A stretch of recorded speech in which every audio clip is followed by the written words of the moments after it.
Hi, my name is Brandon Fertig. Welcome to this show. This is Minneapolitan TV.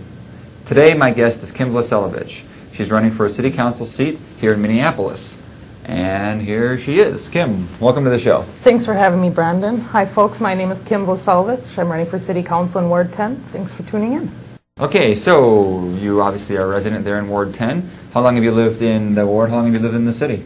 I've lived in the city 7 years. I've lived in 2 other wards prior to moving into Ward 10. I owned a property around the Lake Nokomis area and sold that last fall, and I'm currently living in the Uptown area. Now, Nokomis, that's outside of the ward, right? Yes. Ward 10? Yes. Ward 10 is it's Uptown? Yep. Basically? It's in your heart of Uptown, yep. Okay, cool. Well, geez, I mean, I go to Uptown and things seem pretty cool.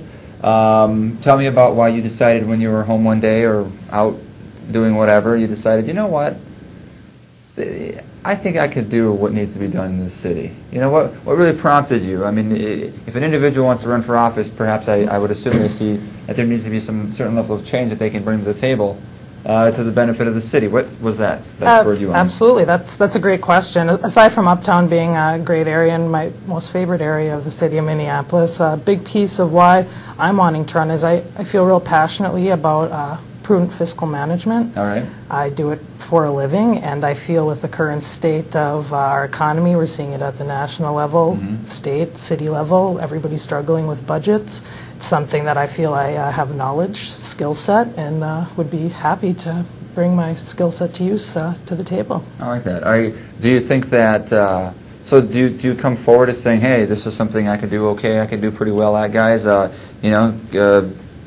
give me a shot, or is it like, boy, things are really need to change. I need to get in there and kind of, save the day or make things better, I guess, fix what's going wrong. Oh, absolutely. I think a big reason why I'm running or offering my skills or giving the voters a choice is because I feel like this election, more so than any, we really need people with the appropriate backgrounds who have knowledge, working knowledge, who have experience working with budgets, overcoming shortfalls, knowing how to troubleshoot through processes, knowing where you're losing money. And that's really what I focus on. I really feel like that's what we could use, especially at the local level. Things are getting tricky. There's local government aid cutbacks.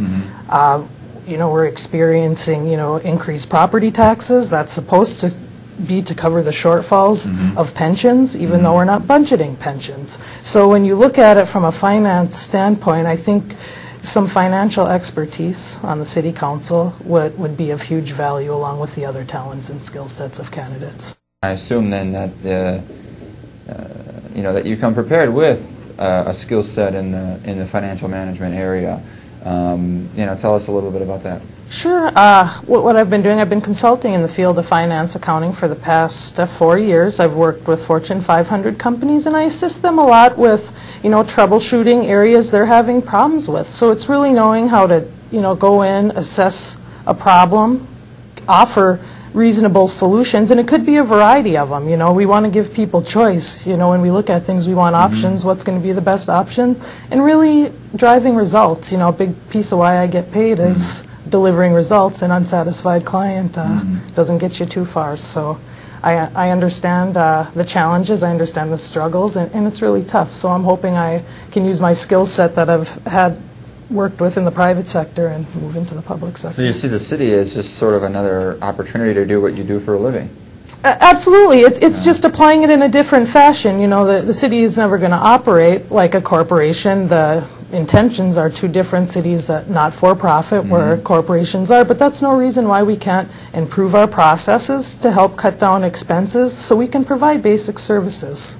What was it that you saw within the community, within Ward 10, within the city in general, that prompted you to say, I think that I could give that I could offer my skills to the city? I mean, I think you mentioned maybe before the pensions. Maybe you just want to go into some of these issues a little bit for the viewers.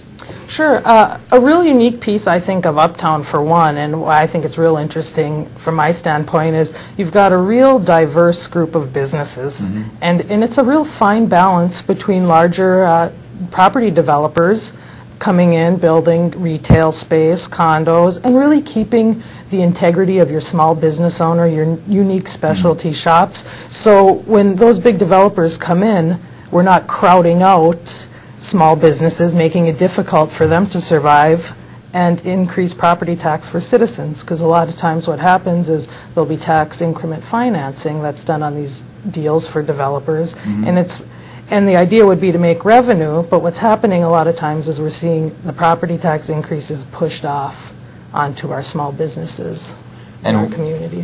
What requires the increase in revenue? You know, why does there have to be an increase in property taxes? I guess I sort of missed what you were getting at there. Well, with tax increment financing, what a lot of times what will happen is a big developer will come in and they'll get a tax break for coming in to build there. Well, somebody's got to make up that cost somewhere on that lost revenue.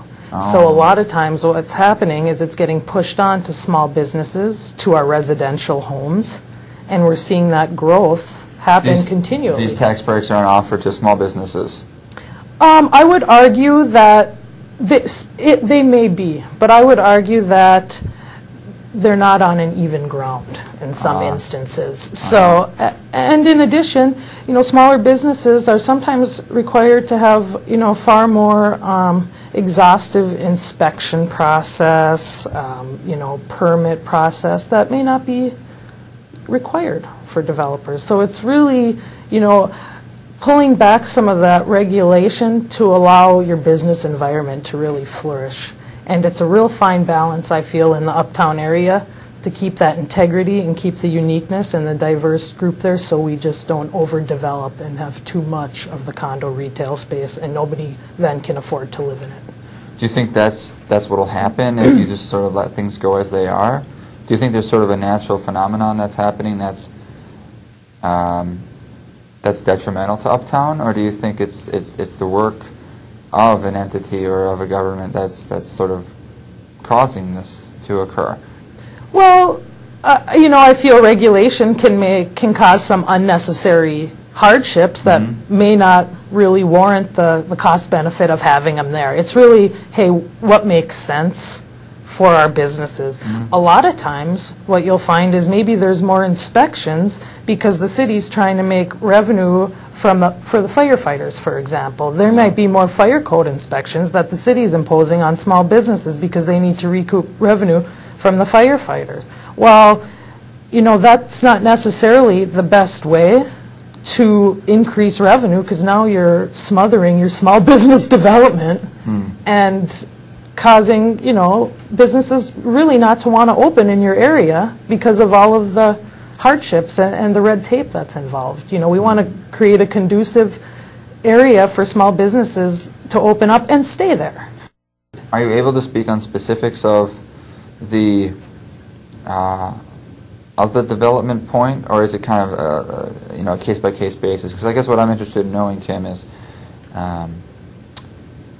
let's say a big developer comes in and the market or the public wants it. There are more people open to owning a condo than there are renting, or whatever the case might be.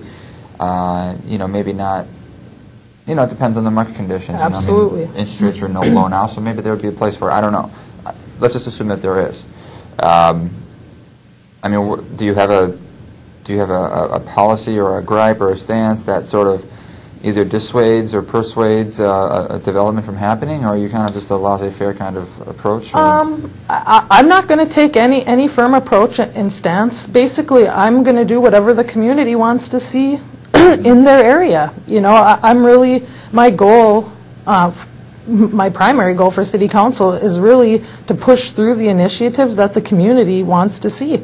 If they don't want to see a development for whatever reason, well, then we're going to look at why not and consider that. I think everything warrants a look at a case-by-case basis, definitely. And the number one thing that we should look at is this business going to be conducive for the area and be around for a long time? Because we want the business to be successful, because if the business is successful, everybody wins. The city, the community, everybody involved.